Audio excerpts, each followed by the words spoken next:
Hey, welcome back to Master Your Marriage, where Charlotte and I dig into the real life stuff that makes relationships work or sometimes not work. Today, we are diving into something that's been a total eye opener for us. It's called the window of tolerance. Oh, I got another word for it. Have you ever wondered why you or your partner lose it or completely check out during a difficult conversation? Yep. Like maybe you're arguing about money or parenting or chores, and maybe you're not even arguing really. You're just having this conversation that's really difficult. Yeah. Well, I mean, I've been there. I've yelled, she's gone quiet, or I bring up a concern and she gets uncharacteristically defensive, maybe like taxes.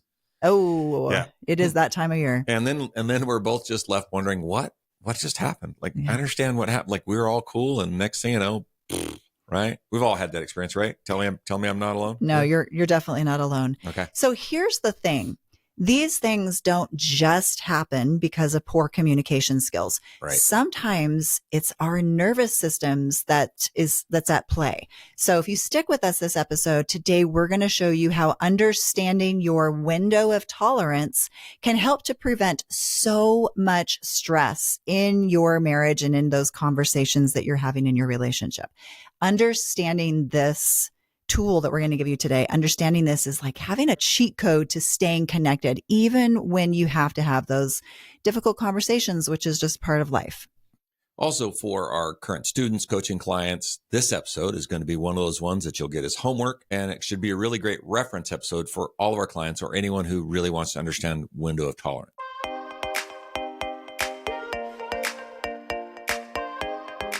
All right, so let's unpack this whole window of tolerance thing. I like to call it your BS window, but that's a separate issue.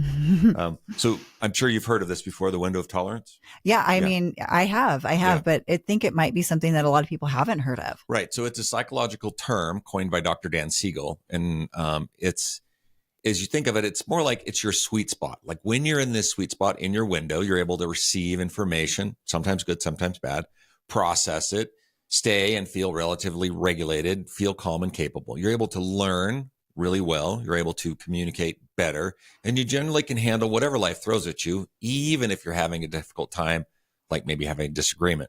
And you do this without blowing up or shutting down completely. That means that you're within your window of tolerance. All right. So let's start by giving you a visual image of what this window of tolerance looks like. So I want you to imagine a blank sheet of paper. Let's say you have a blank sheet of paper in front of you. And in the middle of the paper, you're going to draw two horizontal lines from left to right, about 3 inches apart. Okay. So you have two parallel lines on your paper, maybe 3 or 4 inches above the top line, 3 or 4 inches below the bottom line. Okay. So Right. that space that's between those two parallel lines is what we're going to call the window of tolerance. The space above that top line is what's called hyper arousal.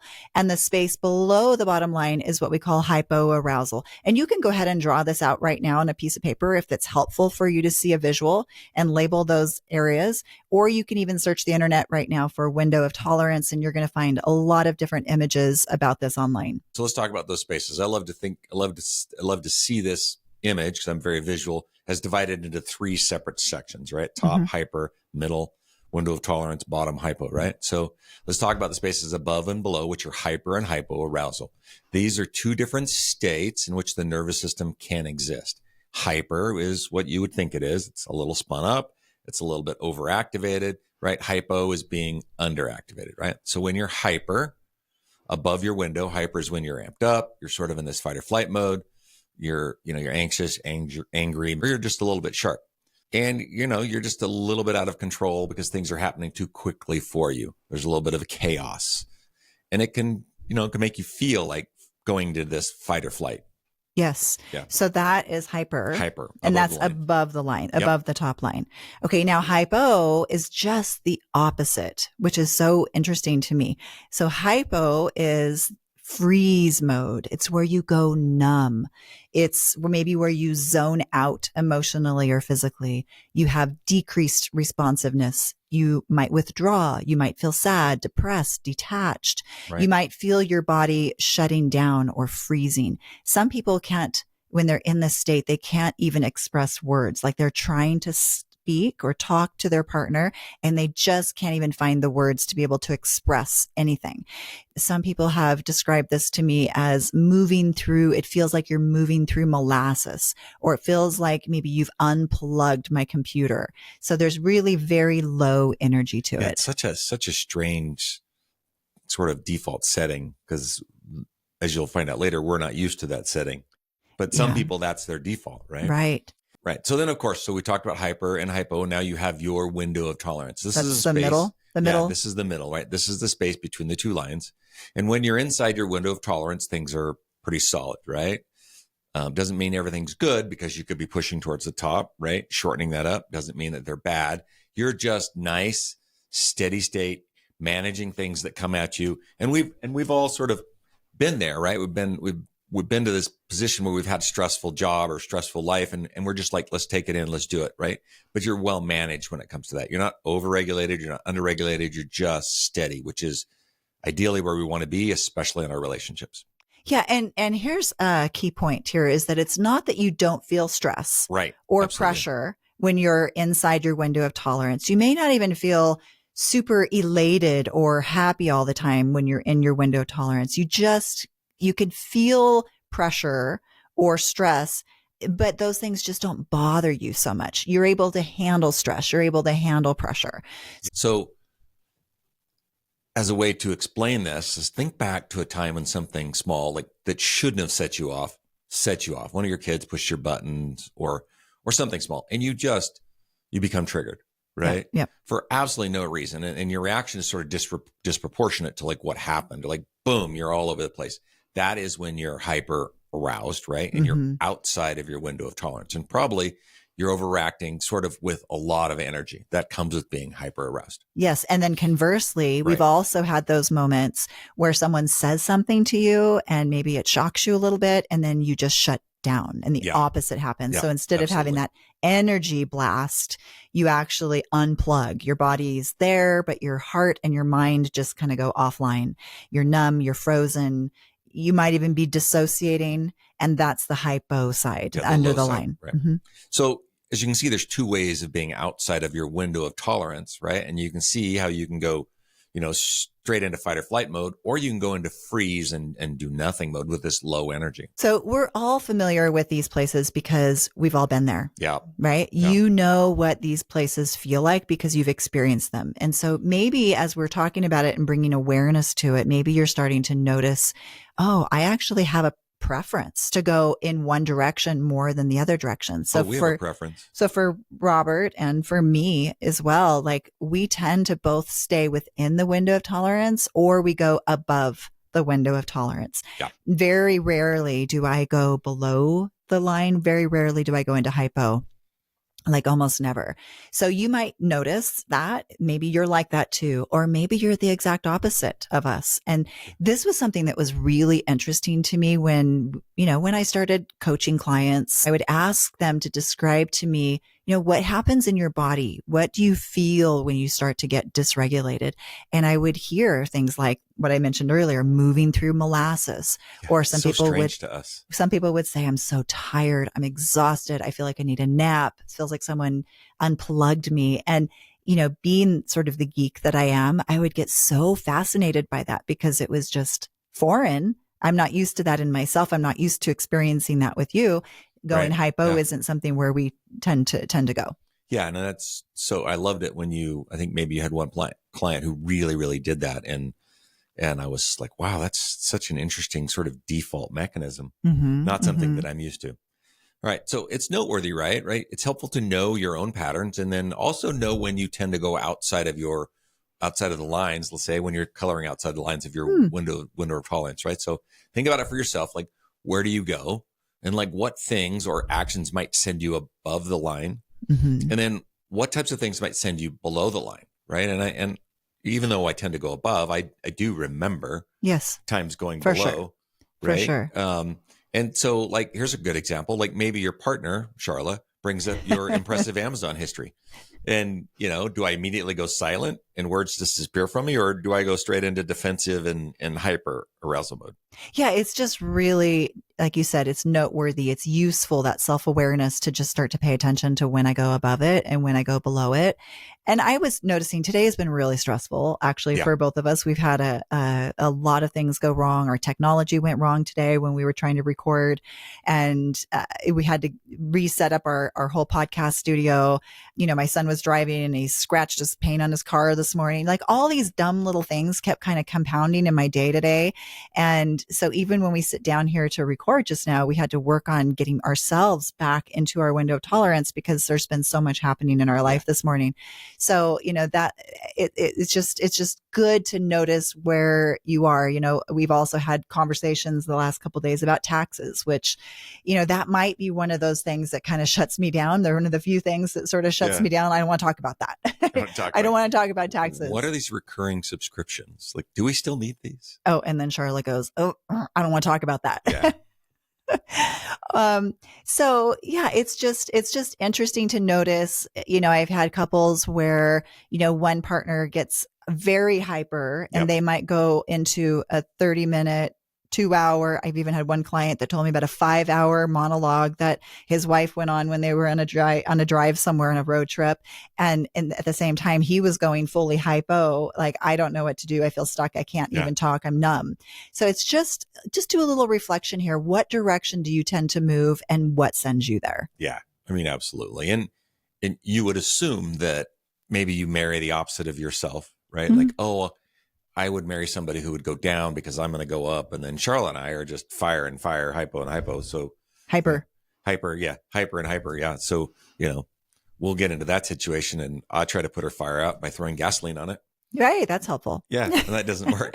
Right. So let's talk about the space where we want to stay, the space between the lines, right? Right in the middle, your window of tolerance, right? An essential word here, as I said, yours, because your window is much different than anyone else's window, right? And it's different for each of us, and it can change day by day. Mm-hmm. I would say that it doesn't necessarily slide up and down. I'd say that it gets wider or smaller, right? As you move through life, as you move through stressors, as you're reconciling your taxes, you know, driving with your 16-year-old, like, all these things will sort of just flex this very elastic boundary that we have.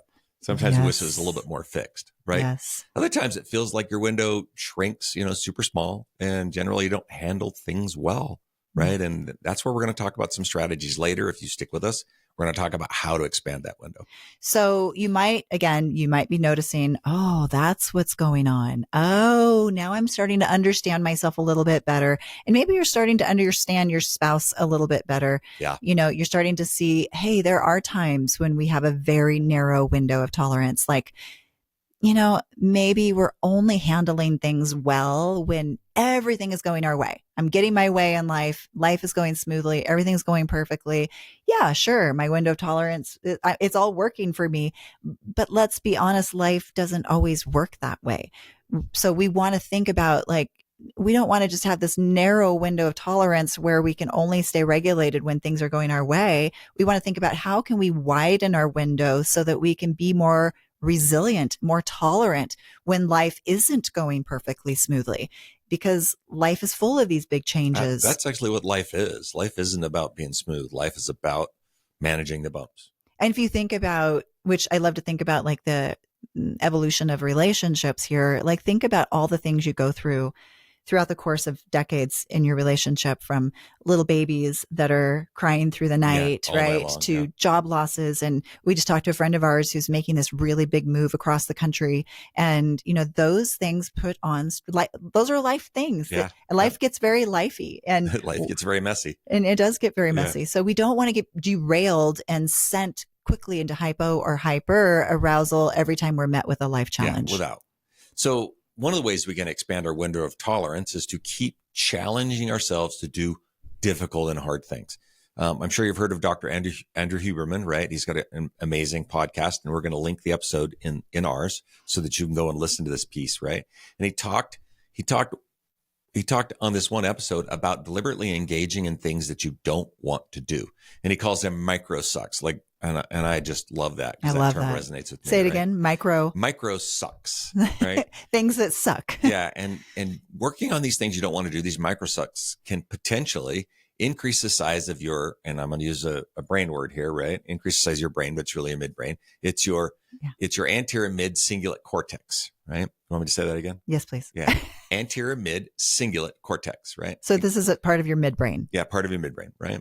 And so some examples of doing hard things would be, like I've just finished my workout and I have this whole plan. I'm going to lift and this and that, and I'm going to cool down on the bike or the treadmill or something like that. And I'm sort of done. That's like, I've come to the end of my workout. Instead, I'm going to add something that micro sucks or really sucks at the end. Maybe I'll do 100 push-ups. Like, I didn't think that was part of what I wanted to do. I sort of had this in my plan, but you see what we're developing this resilience here, right? Yeah. We're starting to resist the urge to do the things we want to do and also doing things we don't want to do. Like maybe we resist the urge to check our phone when we want to, right? And as we do these things, as we do difficult things, it really strengthens our neural circuits and builds this mental resilience. And the key is regularly doing things that challenge you that you don't want to do. And you'll start to build more resistance. And the key there is like, there's things that I could do that I don't mind doing too much. I don't really want to do them, but I don't really mind doing them. That's not going to strengthen and grow that midbrain as much as something that like I really have a strong resistance to doing this thing. And I go and I do it. I mean, you did that this morning. Yeah. Well, and I've been doing it pretty much every morning, but I really don't like getting into the cold plunge. I mean, we talk about it, and it's a great way to build resilience. And I always say it brings me zen. But really what I'm doing, because I'm picking this thing that I don't want to do, right? Especially in the winter. Especially in the winter when the garage is already at 40 degrees and I got to get in 36-degree water. Ugh. I mean, when you get out of the water, the garage feels warm, but you feel cold for a little while, right? And what that does is it helps to build my window of tolerance. It actually makes me more zen. There are a couple of other ways to do that.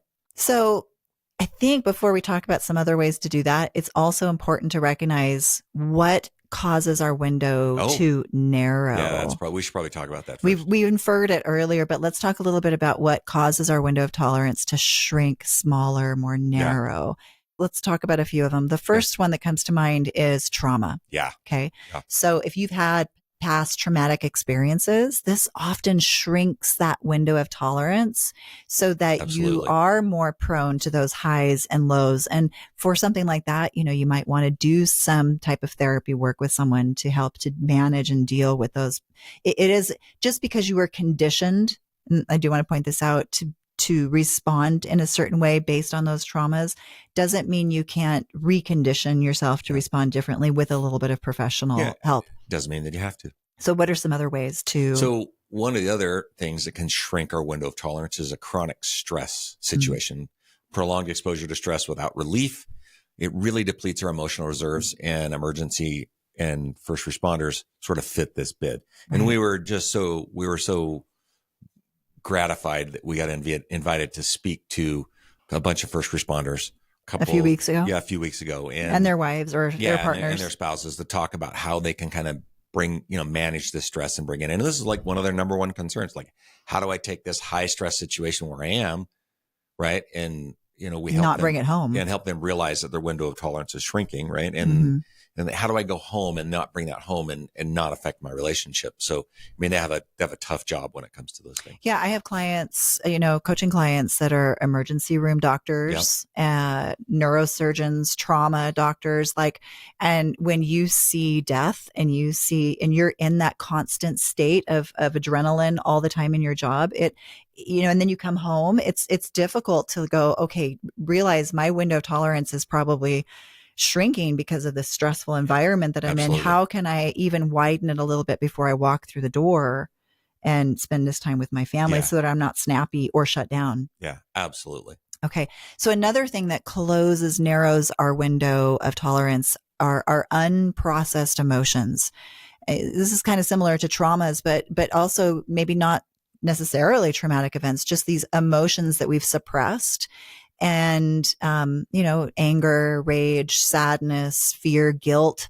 And then you get put into those situations later where you feel those emotions in real time. And it's almost like it magnetizes those past undealt with, those suppressed, unprocessed emotions back to the present, so that when you feel it in the present, you get an unwarranted version of it, or a much more extreme version of that anger. Oh yeah. I mean, absolutely. And we've talked on the show a number of times about the work that we did with me to help me process my abandonment issues that I had growing up, that I didn't even know that I had, that sort of was a program that ran in the background. And then, I'd be perfectly fine. Let's say my window of tolerance was, big, for those of you who are watching, right? And then, but when it came down to me feeling abandoned, then it would just go there. So it became very flexible. But as we worked on dealing with those unprocessed emotions, now then my window of tolerance around that is actually expanded. Right. And it could have been something very, very small, slight, that could have closed that narrowed that gap for you and caused you to either shut down or get explosive. Yeah. I mean, think about that in your partner. Like, there's some things that you can say or do that won't set them off. And there's one other thing that's like, whoa, I don't know why this creates such an unwarranted reaction. And therein lies sort of an underlying unprocessed emotion that would need to be dealt with. And the work that Robert did specifically was timeline therapy, which is something we do with some of our clients as well. Yeah. So, let's talk about just general health things. Oh yeah. Especially when we have physical therapy practices, like people are in pain when they come in to see us, and their window of tolerance is really low, really narrow. And we have to work on training, especially just ourselves and even the staff. Like, look, these people are in pain. They're unhappy. They're generally not having their best day when they come to see us early on. Hopefully we can change that and have great days, but you need to kind of be understanding. But, having a lack of sleep, talk about waking up on the wrong side of the bed, right? Sleep is have to be huge. An oddly small bed to wake up on the wrong side of it. But we both use a device called Whoop that we wear on our wrists to track and monitor our sleep at night. Yeah. And one of the things we can tell right away is if one of us is snappy a little bit, it's like, okay, look at your data on your sleep last night. And I bet that we're both in the yellow or the red because we didn't get the proper amount of sleep. So sleep is a huge component to having a wider window of tolerance. Oh yeah. I mean, we talk about sleep being the one thing that helps your body repair, but let's talk about, the effectiveness of REM and even deep sleep helping your neurology repair. Like, that's how your brain starts to repair and rebuild and do all the things it needs to do. Tons of research on that. And maybe that's a whole separate episode. So one last thing I think let's look back at that narrowing of the window. Childhood experiences can play, and this kind of goes back to, of course, trauma and unprocessed negative emotions, but your childhood experiences do play a role in your window of tolerance. So if you grew up in a household that was very unpredictable, highly reactive, unsafe, your nervous system's probably created some adaptations to protect you, causing that window of tolerance to shrink as an adult as a way of protection. And so I kind of want to keep honing in on that your nervous system doesn't do this to be bad or to do something harmful to you. It does this as a mechanism to try to protect you. Yeah, absolutely. Okay. Yeah. So let's bring all of this that we've talked about now, let's bring this back to marriage and bring it to our relationship, and why every single couple needs to know about their window of tolerance. Because understanding our own individual, like Robert said, this is individual, our own individual window of tolerance, and understanding, hey, our partner has one as well, and understanding theirs better. It's not so that we can shame ourselves or shame our partner or blame our partner. It's just understanding why we react the way that we do. Yeah. A lot of these things are either related to our health or they're related to echoes from our past. And it's our nervous system trying to protect us. Yeah, without a doubt. And when we're in our window of tolerance, we can connect, solve problems, and show up as really good partners, right? We can be our best selves. And when we stay in our window, it prevents these fights that leave us sort of exhausted and resentful. And who doesn't want that in their relationship? If we could find a way to go into every, even somewhat difficult conversation, well regulated, that it's going to be a win. Well, yeah. And that's what's going to allow you to have difficult conversations. Absolutely. So here's the cool part about your window. It isn't fixed. Okay. Yes, there's things like stress, lack of sleep, our past experiences and echoes, our past fights that remind us of, money fights that we've had over and over again. Yep. Those things can certainly shrink our window, but you can also widen your window tolerance by retraining your nervous system. Like Robert said earlier, micro sucks, just little things that can help you to widen your window. But we also have some. Should we talk about some strategies? I think so. Yeah. All right. So here's a few things that even we've tried. They're fairly simple, but they work for just about any couple, whether you're hyper, hypo, or in a mix of both, right? Right. So these are just some general suggestions. Yeah. First one, which we do often right before we record, right? We did it today. Pause, yeah.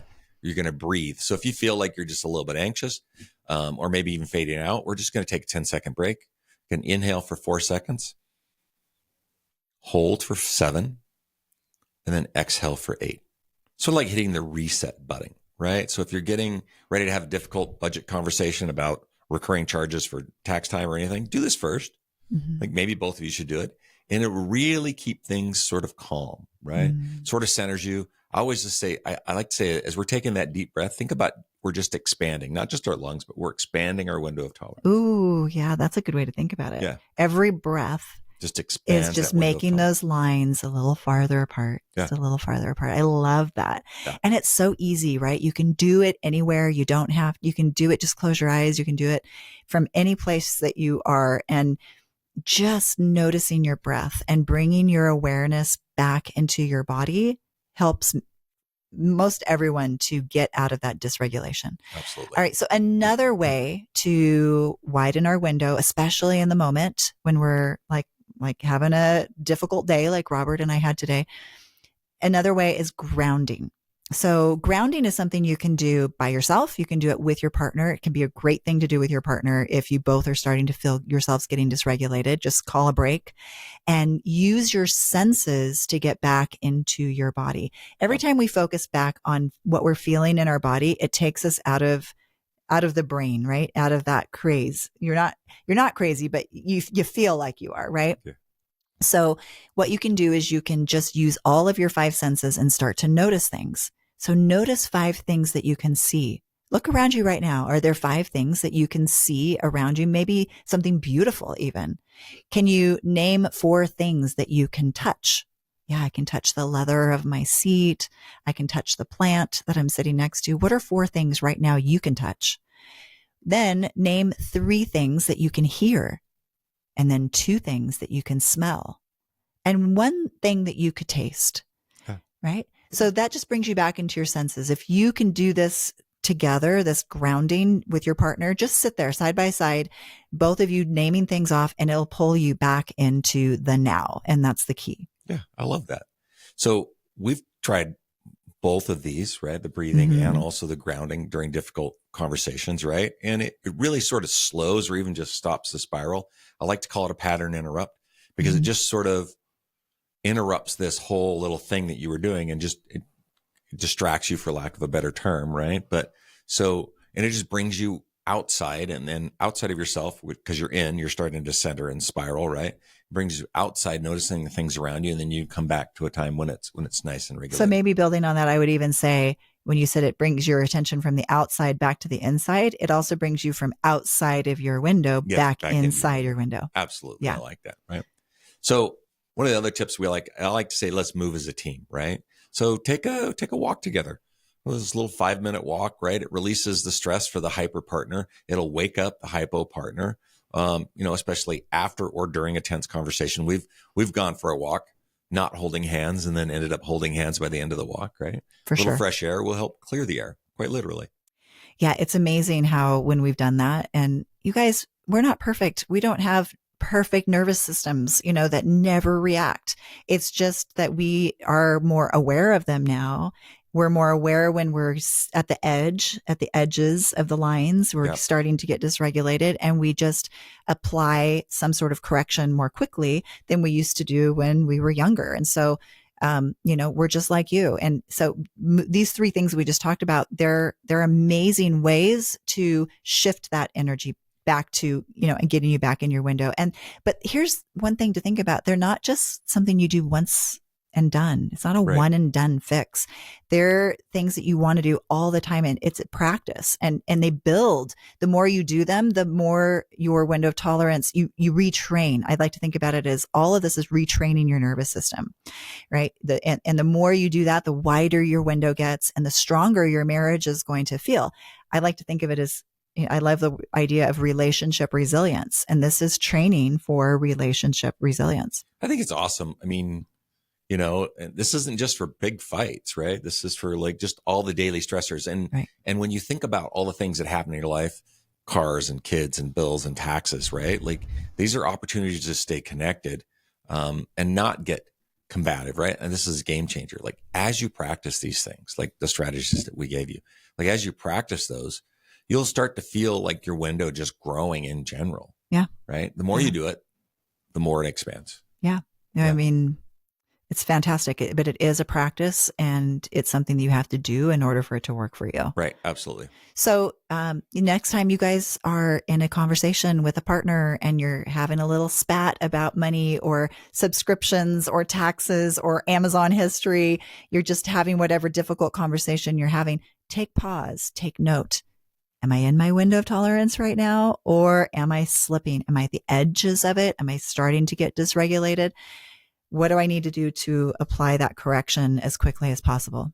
All right. Well, this is just the beginning. Next time on Master Your Marriage, we'll dive into some more specific tools for when one of you shuts down, hypo arousal, and then specific tools for maybe when one of you gets spun up. That would be hyper arousal. Yeah, that's going to be next week because there are some strategies that are a little bit better for the hyper and a little bit better for the hypo.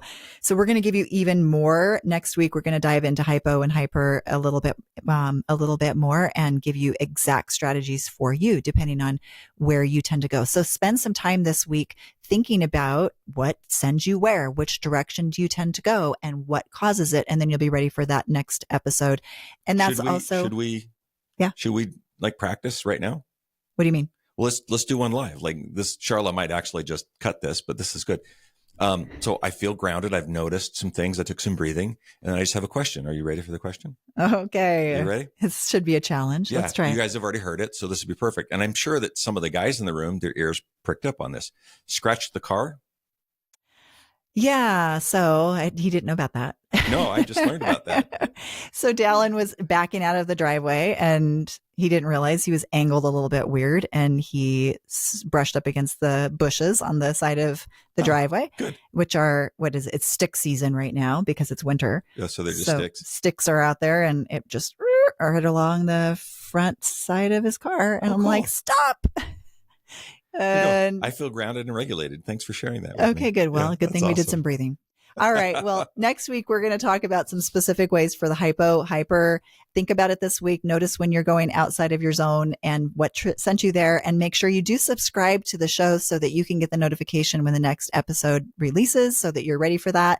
And while you're at it, please leave us a review, a comment. 5-star reviews are so helpful. They really help us to get our message out there. And if there's someone that you feel like you could share this episode with and it would bless them in some way, please do.